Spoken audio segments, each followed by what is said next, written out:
Déclaration politique de la plateforme Congo en marche. Mes chers compatriotes, notre pays traverse une crise montée de toutes pièces par la classe politique congolaise. Précisément la majorité au pouvoir qui ne veut pas donner la chance à notre peuple, source de toute légitimité, pour exprimer ses droits constitutionnels. L'opinion nationale qu'internationale se souviendra de l'accord de Saint-Sylvestre signé le 31 décembre 2016 qui reste le seul moyen pour sortir de la crise actuelle. Alors que notre peuple attendait la publication du calendrier électoral le 31 juillet, conformément à l'accord de Saint-Sylvestre, Corneille Nangaa a multiplié des déclarations, pas comme président d'une institution dite indépendante, mais comme un acteur politique. C'est ici le lieu de demander au gouvernement de notre pays de condamner l'ingérence dans les affaires internes. Car Nangaa, dans une déclaration faite à Paris, en France, avait indiqué devant les experts de l'OIF que l'organisation de la présidentielle législative ne sera pas possible en RDC avant 2017. Mes chers compatriotes, nous devons nous poser cette question. Pourquoi Corneille Nangaa a choisi la France, la francophonie comme un lieu de report des élections? Notre plateforme condamne le double jeu de la communauté internationale qui n'a pas sincère avec notre peuple. Il vous souviendra, malgré plusieurs résolutions du Conseil de sécurité, rien ne bouge en RDC.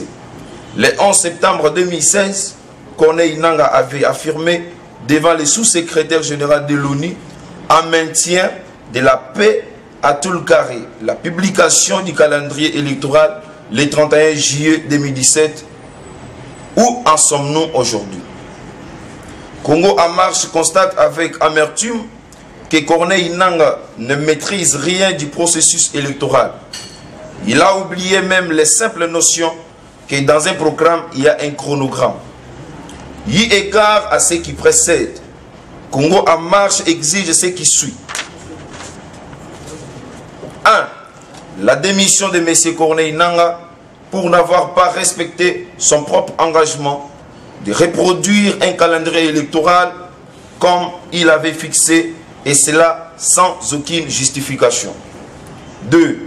Demandant au président de la République de se souvenir de son serment constitutionnel. À la CENCO de continuer à œuvrer pour l'application des dispositions en rapport avec les élections, car cet accord est comme leurs enfants dont elle ne doit pas l'accepter de le voir mourir. 4. À la communauté internationale d'être sincère envers notre peuple, car l'époque de jeu de ping-pong est révolue. 5. À notre peuple, précisément, à la jeunesse, nous les demandons d'être prêts pour soutenir massivement les actions d'envergure que Congo en marche va organiser pour réclamer les élections d'ici fin décembre 2017. Notre plateforme encourage son coordonnateur national, Médard Kankolongo, pour sa clairvoyance et son amour pour les peuples congolais, et demande à la jeunesse congolaise d'adhérer massivement et de soutenir sa vision, car l'homme incarne l'espoir de toute la jeunesse congolaise. Fête à Kinshasa le 2 août 2017 pour la coordination provinciale de Kinshasa. Bolamba Ndimbi Toussaint, le secrétaire provincial. Que Dieu bénisse notre pays, que Dieu vous bénisse.